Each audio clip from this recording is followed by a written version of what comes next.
Hello, ladies and gentlemen. This is Sam Pirozzolo.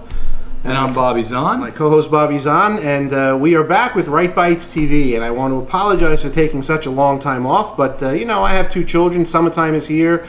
After Christmas, things kind of got busy with school. So normally I wouldn't be filming again, but Bobby's kind of pushed me to because we want to bring you a new segment for Right Bites, or a new bite, and that is called Swamp Talk. And what do we mean by swamp talk, Bobby? What's the definition of swamp talk? Well, swamp talk is the act of making a political statement where you don't even understand what you're saying, while at the same time hoping that your constituents have no way of verifying it. So that would be using swamp talk as a verb, right? So we can go with that. So fortunately, Bobby and I are in possession of the only translating book for Swampanese swamp talk. That's from Swampanese to English. So from Swampanese to English. And that's what we hope to do tonight. We hope to translate some recent swamp talk into English. All right, so let's get an example of some recent swamp talk. Fortunately, and we'd like to congratulate our Congressman Donovan, has won the endorsement after 2 months of negotiation with the Donald Trump team, but President Donald Trump has endorsed Dan Donovan. Congratulations. Absolutely. Congratulations, Congressman Donovan. Bob, there's one thing, though, is if you read the tweet from the president, the tweet said that Dan Donovan voted for tax cuts. That's right. That is what the tweet said. And, Donovan spent 2 days, unfortunately, not basking in the glow of the Trump endorsement, but rather defending himself that he didn't vote for the Trump tax cuts. Are you talking about the Associated Press article, which I'll link to, or it's already on my Facebook page, but we'll put it on the Right Bites page, where Dan Donovan spent the entire article saying, I support Trump, but I didn't vote for tax cuts because... Yes, and that in many other instances in the media. He was on MSNBC, I believe, this morning, where even MSNBC pointed out that he voted against the tax cuts not once, not twice, but thrice. Okay, so where does the swamp talk come in? Well, the swamp talk comes in is that, I guess in his haste to try to explain away the fact that he did not vote with the president on tax cuts, he made a statement saying that he voted, the president wasn't talking about his tax cuts, he was talking about the Bush tax cuts, and that somehow that Dan Donovan had voted for the Bush tax cuts.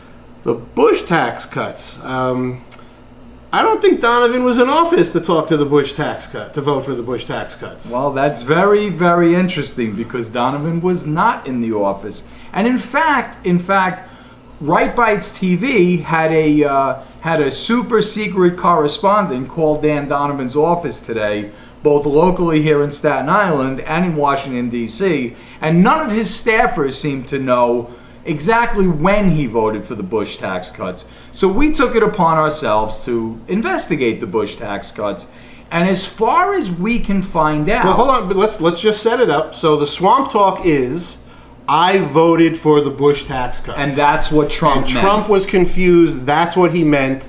That while not in office, right, I voted for the Bush tax cuts. Well, apparently, while not in office, because the Bush tax cuts... You looked it up in the Swampanese dictionary. In the Swampanese dictionary. And the translation is? The translation is that the Bush tax cuts, and get this, were made permanent during the Obama tax increases, which was a bill called the American Taxpayer Relief Act of 2012, signed into law by Barack Obama on January 2nd, 2013, made retroactive to January 1st, 2013. A full 2.5 years before Dan Donovan was seated in Congress. So you're saying that Dan Donovan became so bewildered while trying to explain his non-support. So he was not for Trump before he was for Trump. Right, or you could say that he was for tax decreases before he voted to increase your taxes as well. Okay. You could say it many ways. All right. So But that would not be the way that he would say it. He was- He would say that he voted for the Bush tax cuts and not the Trump tax cuts. So, Congressman Donovan, you, someone from your office can, I'm sure you're going to hear about this video. I'm sure you're going to see this statement.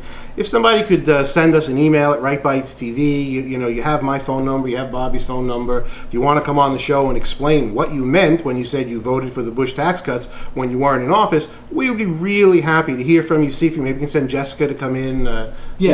That's certainly not a problem. We would certainly appreciate that very Now, much. maybe there was some obscure kind of continuing resolution or something, but I can't even see that because, like I said, the Bush tax cuts were made permanent in a tax increase. So what's meant by that is that I voted to increase your taxes even though I wasn't in office. No. The marginal rates of the Bush tax cuts were kept the same but the higher earning people got tax increases. Okay.